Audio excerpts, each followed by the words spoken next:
The CNET Top 100 is out today, the technology site's list of the most influential technology, people, trends, and stories of 2012. And we have CNET's Lindsay Turrentine dialed in to talk about what the list says about the state of tech. Lindsay, good to have you with us. What broader story do you take from this list when you look at the whole 100? When you look at it holistically, you see sort of an interesting pattern, which is that this is a year of choice for people who love technology, and you can see that in the products that we picked for the list.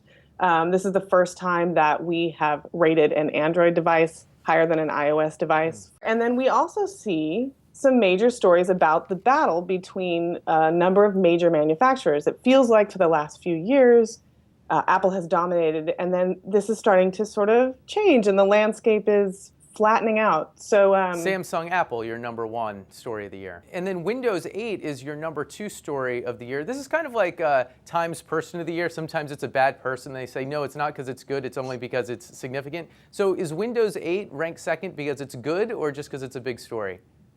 You totally nailed it. It's because it's a big story, and like it or not, it's changing the way the PC industry is working. You know, Microsoft is taking some huge risks with Windows 8, sort of betting on the touchscreen, which we've seen become successful in smaller devices, but not on laptops. It's betting on a complete rethinking of the traditional operating system. And some people find the new interface with all of its bright colors and big squares and gesture-based controls alienating. And Microsoft is sort of saying, well, this is what we're doing, and manufacturers need to follow. And that really has been shaking things up. What do you think might creep up the list for 2013? Something that's down in the 70s or 80s but might crack your top 10 next year? I love the sort of the future-based items that are farther down the list, the Tesla Model S.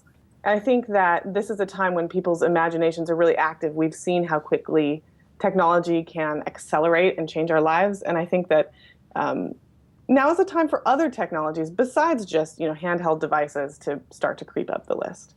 Okay. Lindsay, a time of year for lists, and this is one of the exciting ones, so thanks for giving us some perspective on it. You're welcome. Thanks for having me.